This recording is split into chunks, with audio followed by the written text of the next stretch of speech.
তো সবাই জানেন এবং সবাই অবহিত আছেন যে করোনা পরিস্থিতি আস্তে আস্তে বাড়তেছে।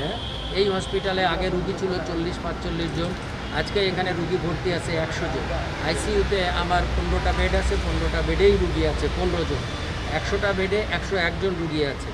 তো সংকট বলতে এখন অক্সিজেনের তো চাহিদা বেড়ে গিয়েছে।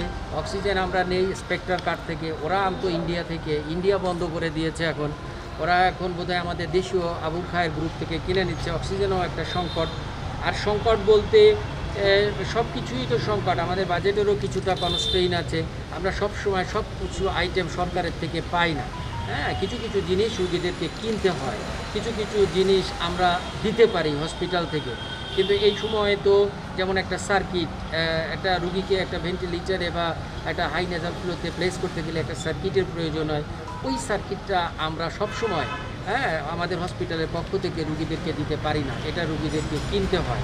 অনেক সময় একটা মাস্ক, এইটাও রুগীদেরকে, যে এনআরবি যে মাস্কগুলো আমরা বলি, সেটাও রুগীদেরকে কিনতে হয়। মাঝে মধ্যে আমরা এখন হয়তো আমরা কিছু ওষুধপত্র দিতে পারছি, মাঝে মধ্যে আমাদের ওষুধপত্রেরও কিছু কিছু ক্রাইসিস হয়। সো এই মেট্রোপলিটন চেম্বার অফ কমার্সকে অনেক অনেক ধন্যবাদ, সিলেট চেম্বার অফ কমার্সকে অনেক ধন্যবাদ যে ওনারা আজকে আমাদের জন্য কিছু মাস্ক, কিছু অক্সিজেনের ফ্লোমিটার, কিছু এনআরবি মাস্ক, এগুলো আমাদেরকে কিছু সার্জিক্যাল মাস্ক দিয়েছেন।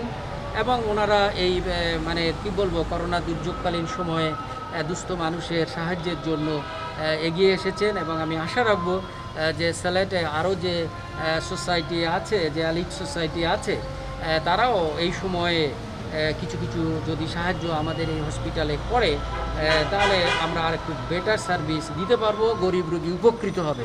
কারণ সব সময় সব জিনিস সব কিছু সরকারের পক্ষ থেকে দেওয়া সম্ভব হয় না। ঠিক আছে, অনেক আছে, অনেক কিছু আছে, তারপরেও অনেক কিছু নাই।